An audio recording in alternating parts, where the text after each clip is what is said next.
Welcome back. This is the third and final video where we're covering how do you effectively use a communication strategy in your job search. So far, we've done two videos prior to this one. The first one focused on what does your communication strategy need to say? Where do you get the wording from? How do you connect to the audience using their terminology, not yours?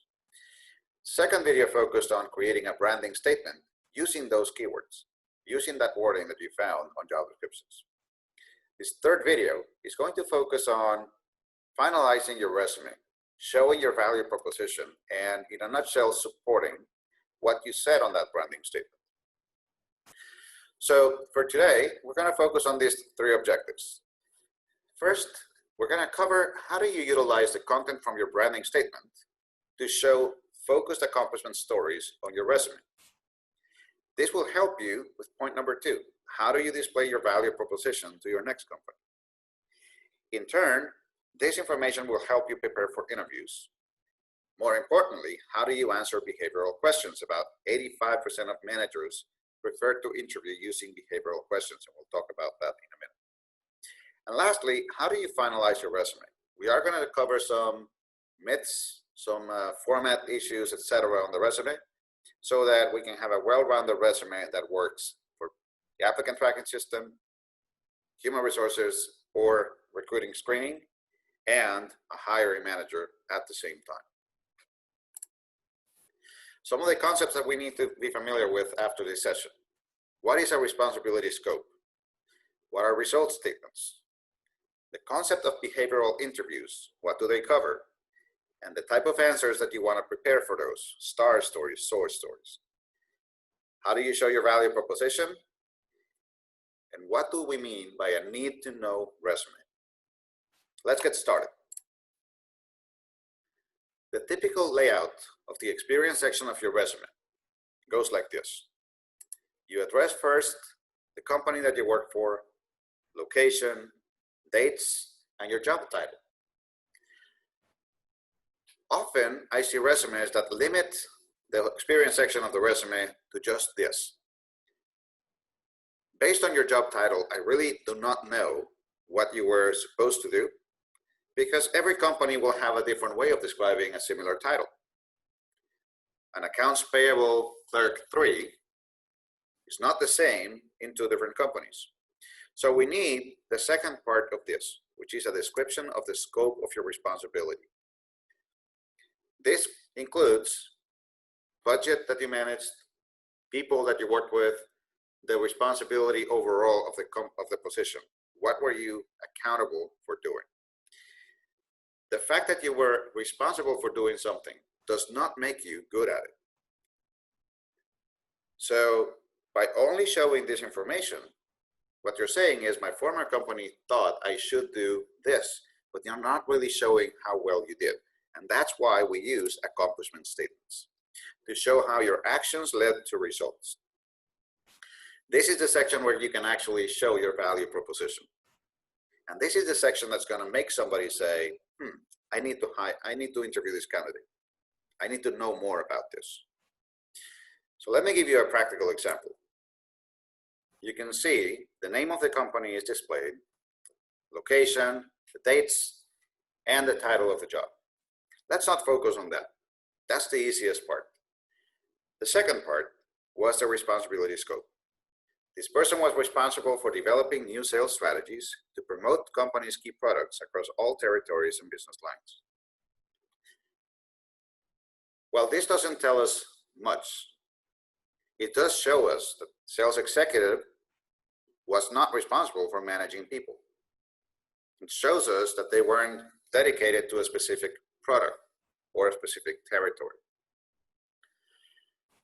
What a responsibility scope is supposed to do for you is to give people an idea of what you were hired to do. But being responsible for doing something doesn't make you good at it. The same way that a teenager is responsible for cleaning their room. That doesn't make the room clean. And if they clean it, that doesn't mean it's clean to the standards of the adults supervising them. So what makes your resume effective is how do you describe your actions leading to results. all within that scope of responsibility. And that's what we really want to focus. So we're going to break down this bulletized section here in two: actions and results. First, develop and implemented a new sales strategy that connects directly with responsible for developing new sales strategies. The green part that led to the highest market share attainment, 47%, and #1 district and regional ranking for a new product line in a competitive market, is the result. This is what's going to make a sales manager look at the resume and go, I wonder if he can replicate that success here. I wonder if she can replicate that success here. Same thing with the next one. Executed a marketing strategy for the largest territory in the district. Great. But without the green part, this just tells me you executed a marketing strategy. That doesn't make you good. Achieving 15% market share increases year over year. Now I'm listening. Now you got me. We can go on and on all 5 of these. I know you know how to read. I'm not going to insult your intelligence by reading to you. I do want to point out the last one. Identified issues on existing service contracts and negotiated new terms with customers, which minimize exposure to liability brought by new government regulations. Minimize exposure to liability. That doesn't tell me how much money this person saved. But it would be ridiculous to ask for a number here. Minimizing exposure to liability means that you never incurred a liability in the first place. This is a good result. And throughout today, we're gonna talk about different myths that people have on resumes. And the first one we're going to address is this one. You need to show numbers on your resume. Not really. There's a lot of positions that are not directly responsible for a number. They don't have a specific number to show their impact. So if I am avoiding potential issues, if I am removing safety hazards, that doesn't have a number attached to it because the safety incidents never happened in the first place. So when you think about this type of accomplishment stories, don't worry if you don't have numbers to back them up. Think to yourself, if I was doing a performance evaluation for this position and we were talking about this particular activity, this particular action, what you see in yellow, how would I measure success? Is there a way that I can measure it with numbers? Which of course numbers provide a very strong indication that you're good. But if there's not, that's right, it's okay. All you have to do is ask yourself, what is the value on performing this task properly? And that should be your result. Because ultimately, the person who's managing your position, or your next position, your hiring manager, is looking for that particular result. Very often in resumes, you get either one of the two. You get either a responsibility scope only, or you have some actions, or you have some results. What we want to do is we want to make sure that all the statements on your resume have a purpose. So the first thing I want to ask you here is, are these statements good enough for the responsibilities section? Are they good for an accomplishment section? Increasing productivity by 20%. I don't think anybody would argue that that's a good thing. Is it shown properly? Does it come across saying what you need to say? Does it show you how the person got to it? That's the key. Or led an initiative to identify and reduce inefficiencies throughout the supply chain. That sounds great. Managed team of 20 professionals covering Texas, Oklahoma, and Colorado. Okay, great. Communicated with customers throughout the resolution of technical issues, achieving 90% customer satisfaction average. Developed and implemented an aggressive sales strategy that doubled sales in 1 year and positioned company as #1 in the Texas market. Great. So let's take a look at them a little bit further. The first statement, it's a statement of result. It tells me what you achieved. The issue is, I don't know how you achieved that. What increased that productivity of the team? Was it a new person that you hired? Was it an initiative that you created? Was it motivation that you provided for the team? Did you create a new workflow. So there's a lot of reasons why you could increase, or there's a lot of actions by which you could increase a team's productivity. But when you don't put it on your resume, I can't make an assumption. I'm going to see that you increase productivity. That sounds good. That's not enough. The second one is just an action statement. Led an initiative to identify and reduce inefficiencies throughout the supply chain. Now, you may be thinking, well, no, this is good. It was to reduce inefficiencies. But it doesn't show that it actually worked. It doesn't show that inefficiencies were actually found and corrected. The third statement is something that is very common on resumes that I check. Managed team of 20 professionals covering Texas, Oklahoma, and Colorado. That just tells me that you were supposed to do that. That doesn't tell me that you actually managed them, because management is a lot of different actions combined. That doesn't show me your ability to perform a specific task. So when you think about responsibility, scope, actions, and results, always think in terms of these three colors. Would I color this blue? Is this just describing what I was supposed to do? Would I color it yellow? Would this be connected to the job posting? Meaning, when you look at a job posting, a job opening, and you read what are the job functions or what you're supposed to do in that job, does it sound the same? And then ask yourself, am I showing a result? And if I am, is this a result that my next manager would be interested in seeing? Ultimately, you want to have a resume where the whole professional experience, number one, is consistent throughout. If you're going to have a responsibility scope on the first job, have it on all of them so you are consistent. If you're going to have no responsibility scope because you think that your job description or your job title is self-explanatory, I advise against that. Always have a scope responsibility scope. But be consistent throughout your whole resume. But what you want to do is get to the point where you have all of these yellow-green statements. And once you finish that resume, you can go ahead and read only the yellow part and ask yourself, am I utilizing enough keywords from those job descriptions? Am I connecting to how companies describe the functions of the job? Then read only the green and ask yourself, does this position me as a strong candidate? Somebody who would come in and be able to contribute to the team. And this will be a great way for you to double check that the content of your resume is actually effective and it will have the impact that you want. Now, this takes a lot of time to master and to work through. So this will be a great time or a great task to get some help with. So working with a career coach, working with a professional that can help you with how do you utilize the wording to say what you want to say. That's key. Now, here's an advice from me. I've been doing this job for 18 years. I still can't tell each one of you what your resume should have. I can tell you how we can write it. I can tell you the flow. I can help you with the wording. I can help you craft the statement, but I cannot help you come up with what you should have on your resume. So as a professional in your field, you should take ownership on what your resume says.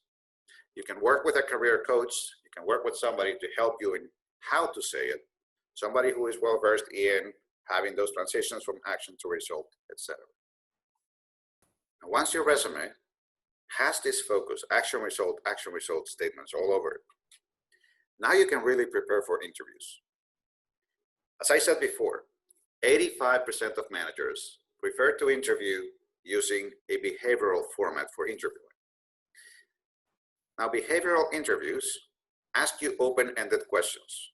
Tell me about a time when you had to face this situation and how did you resolve it?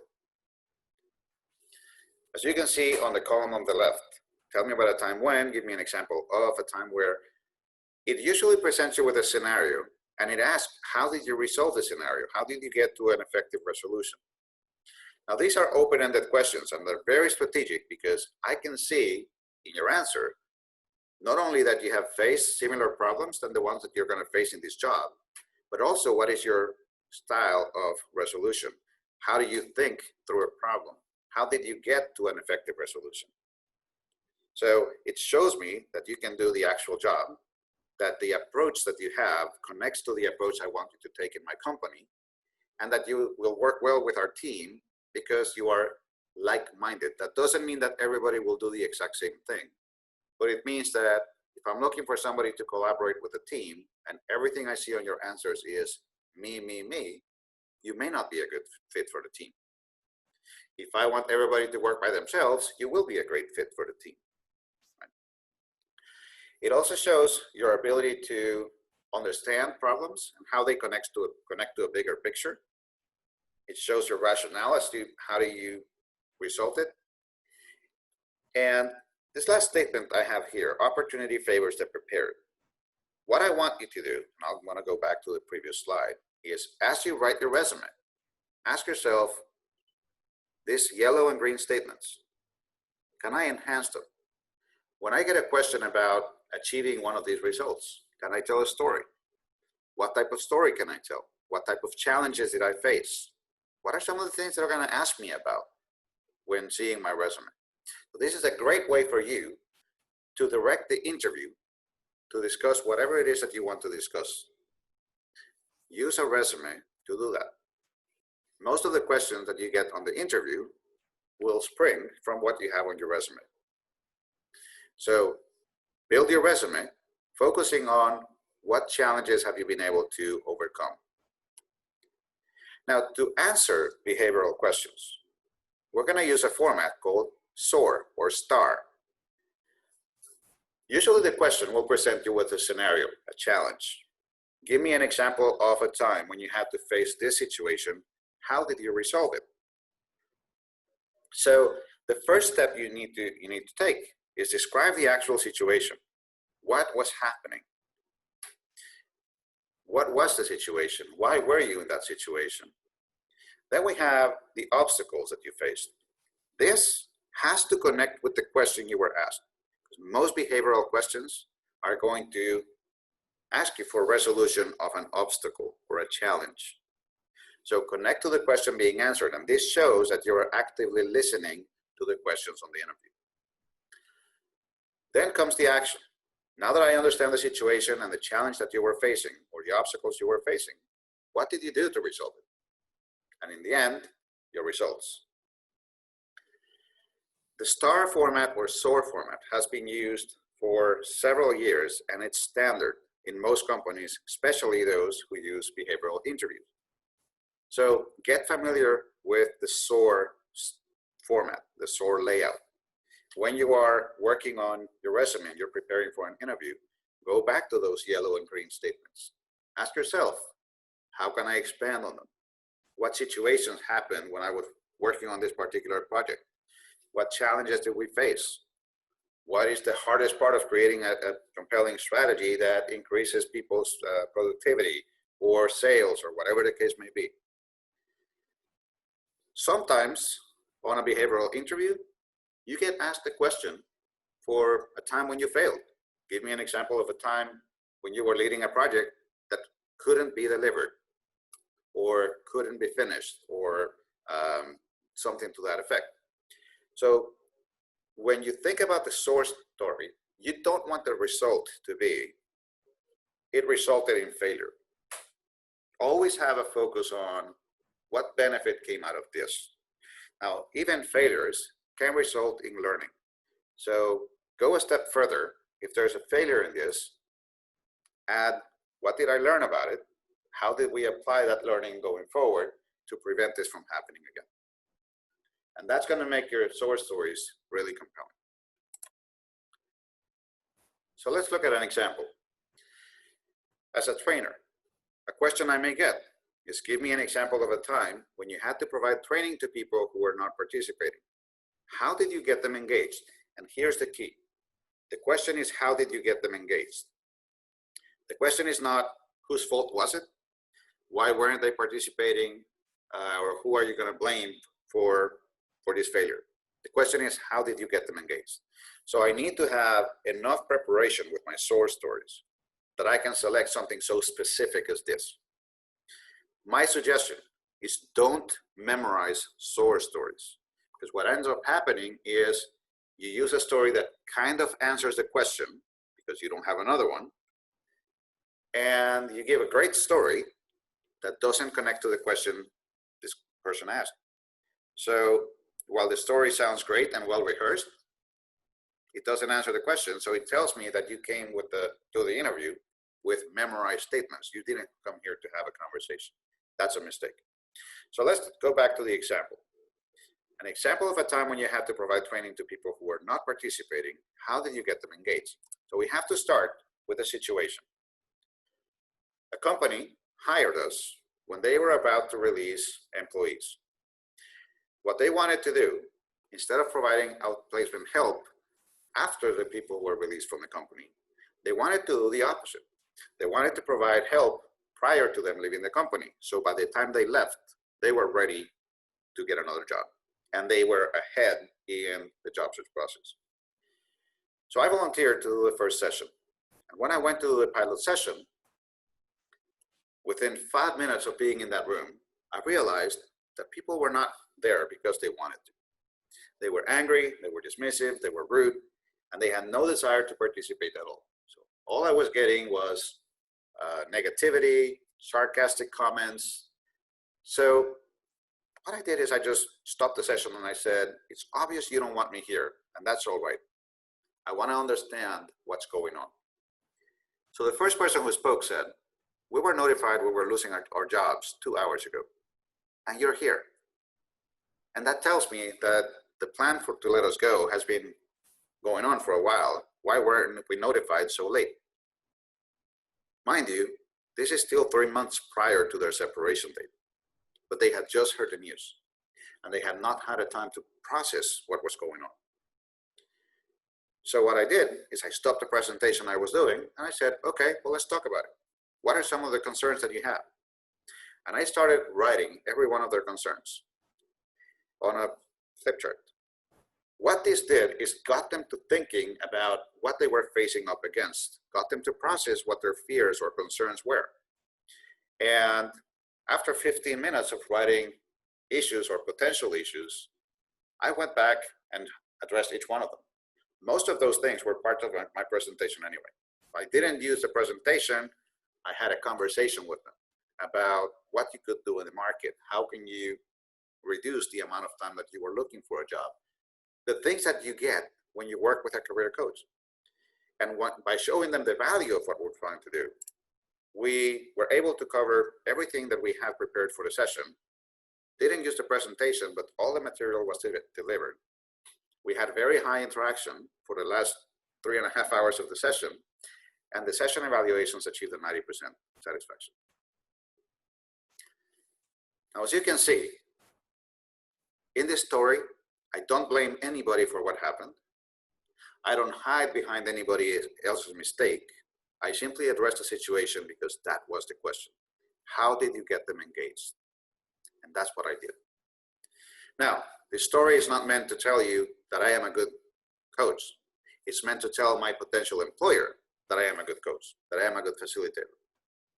So when somebody in training looks at this story, they may say, you know, this is a great story.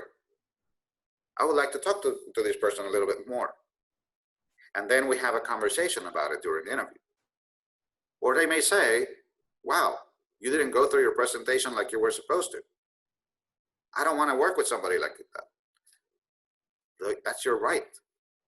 And that tells me that I don't want to work with somebody like you either. Not that I'm getting defensive, but I like to have the flexibility in training. And that's the beautiful thing about a SOAR story. When I craft SOAR stories, utilizing my style in them, I can show somebody else the style that I prefer to use at work. And if they don't like that style, then I may not be compatible with their way of operating. Can I adapt? Yes, there's a lot of things that I'm willing to do to compromise, to get a great job. There's a lot of things that I am not.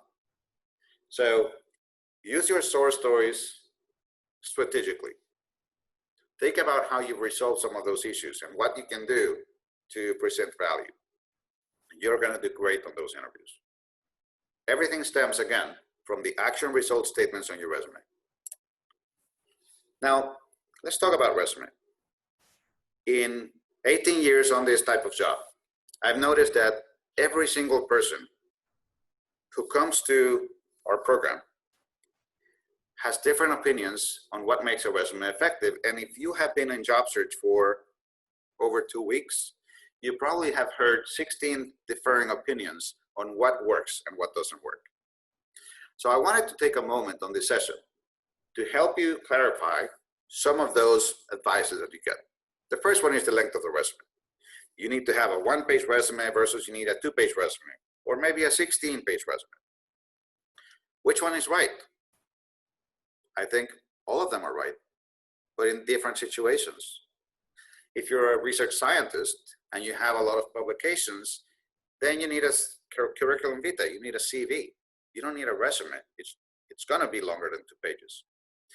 If you have 5 years of experience, all in the same job, and you haven't changed much of what you're doing in 5 years, trying to fill up 2 pages of a resume would be a little bit too much. And what ends up happening is you water down the value of your accomplishment stories by trying to cover everything. If you have a lengthy experience and it takes you 2 pages to cover your value proposition, then 2 pages is good. What you need to know is this. There's a big chance that somebody's going to take a look at the first page of your resume. There's a small chance somebody will take a look at the second page. There's a very minimal chance somebody will take a 3rd page, 4th page, so on and so forth. Should you include your entire job history on the resume? Not necessarily. Traditionally, we try to go back on the resume anywhere between 10 to 15 years, because with the changes in technology and laws, regulations, etc., usually the last 10, 15 years of your experience are the most relevant for the job that you want next. However, sometimes you have experience in a different industry and you want to get back into that industry and you want to show that you have that experience. Then it's okay to include that information. Sometimes you want to go back to the type of job you were doing 10 years ago and you have 15 years of experience doing that particular job. Then it's okay to show that. Just understand that a lot of more value is going to be placed on your recent experience that will be on your past experience. On the format of your resume, very often I hear people say that you need a creative resume, and they have resumes built with tables all over the place. And while they look good, from a marketing perspective, they look good, you have to understand that the majority of times when people receive your resume will be electronically. And they will go through an applicant tracking system that is not compatible with those creative formats. So keep a simple format on your resume, and if you want a resume that has a creative format, be sure that it has the same information as your simple resume and only use it in person. Another thing that people say very often is that they send the resume in PDF because they don't want somebody changing the resume. Another problem here is that often PDF formats clash with applicant tracking systems, and they end up putting the wrong information in the wrong fields. Microsoft Word or a Word similar rich text format version is much more effective working through applicant tracking systems. And think about it. If somebody wanted to change something on your resume, number one, there's no reason why somebody would change your resume. Number two, they can simply retype it. So it doesn't matter if it's on PDF. If somebody is really trying to change your resume, it'll take them 10 minutes to do so, PDF or not. There's another thing that I've read often about overutilized words. So advice like this: if you say cross-functional teams, this is such an overutilized term that people will stop reading your resume and throw it to the trash. If the content of your resume is good, and somebody will focus on one word on your resume and throw it away, even though the content is good and it's relevant to them, is that really the type of person you would like to work with? Do you think their priorities are right? So, bottom line here, if you see the word on job postings, you need it. If you don't see the word on job postings, you don't. Now, we talked about having those actions and results, those bulletized statements on your resume. Another question is, how many should I have? And advice goes all the way from having 10 on the last job to having 3 to 4 or just 1. Play this by ear and ask yourself, how many would it take for me to support my candidacy for the job? And I always will go back to the job description. The job postings that you have been researching, how many bullets did they use to show the responsibilities of the job functions? And have you covered that on your resume? Having said that, having a resume with a job that you've been on for the last 10 years with a page and a half of action result statements is very hard to read. So use your judgment here, but don't limit yourself to a specific number of achievements because you may need more or less. For that matter, another very common style of resume is the one where the achievement section is at the beginning of the resume, right underneath the summary statement. If I have 3 or 4 key achievements here, what this format tells me is the important information is those 4 achievements. Why would I read the rest of your resume? If you put the cliff notes at the top, and if those 4 are not directly relevant to what I'm looking for, to what I really need, which in every company is going to be a different thing, then you may be shooting yourself in the foot.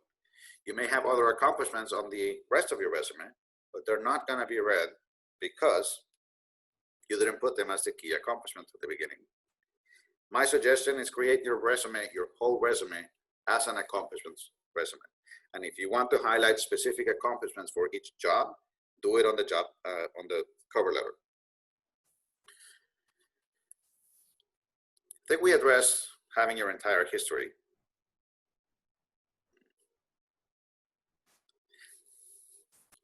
Now we have an objective statement. In the past, resumes were used to network. So you would show your resume to somebody, and they would read that your objective was to get a job in a company such as this, in this industry. And the purpose of that was for them to keep your resume. And if they heard of anything like that, they would reach out to you. Very rarely somebody's going to keep your resume and memorize it to that level of detail. So objectives on the resume are not common anymore. We don't use them anymore because they don't really add value to your resume. The references section on your resume is another one. Should you include references or not? The answer simply is no. When you include your references on your resume, you're sending that contact information to a lot of different places. And if you apply to 20, 30, 40, 50 different jobs over a 2-month span, how can you effectively coach your references on what to say when somebody calls for you? Rather, keep the references with you. Unless it's specifically requested for you to submit references, don't send your references in. When you get called for an interview, they ask, do you have references? Then you can produce them and say, yes, I do. At that moment, you know they are interested in your references, and there's a good chance they're going to call those references. Go out of your interview, call your references and say, I just had a conversation with Porras from CPI. They may call you. With them, I am discussing a job where I'm going to be responsible for doing X, Y, Z. If possible, I would love for you to emphasize my ability to do X, Y, Z. In particular, that project we worked on, et cetera, et cetera. So you can coach your resumes more effectively like that. Now, when we talk about the resume format, usually a simple format works best. The format I showed earlier with the green and yellow statements is usually the most acceptable to work with an ATS. Your consistency in showing the names of the company, dates, job title, etc., will be really instrumental in your company or the ATS of the next company to be able to scan your resume and put the information in the right spots. Usually 1-inch margins is standard. If you have to shrink the margins a little bit to fit more content onto your resume or to make a good separation between the first and the second page, don't make it less than 3/4 of an inch. Otherwise, it starts getting a little bit hard to read. Use a professional font, usually size 10 or 11. It's good enough. Separate sections with headers, so you have your name, contact information, etc. Then your summary, label your summary. Then you have your experience, label that. Then education, label that, so on and so forth. And stay consistent in the flow of your resume and the flow of each job. Like I said before, if you have a responsibility statement on one job, do it for the rest. And then lastly, we have 3 different versions of a resume, or 3 different formats for a resume. The first one is chronological, and that's the one that you describe your experience going from most recent to earliest. Like we saw the example earlier, this is the resume that the vast majority of people will need. Over 90% of people need a chronological resume.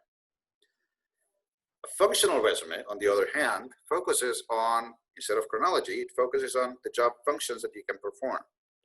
It's a different type of format that helps people that are trying to make a dramatic change in the type of job that they're seeking. Now, if you're going from one accounting function to another, you don't need a functional resume.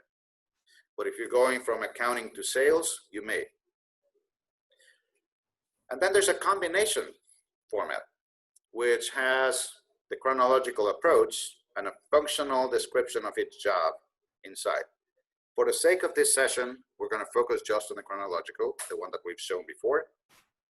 If you want to discuss a dramatic career change or something to that effect, and you're trying to select which version functional combination will work best for you, please contact a career coach. Contact somebody who's a professional in the field that can guide you in the right direction. Chronological resumes usually work best with applicant tracking systems. That's what they are programmed to find.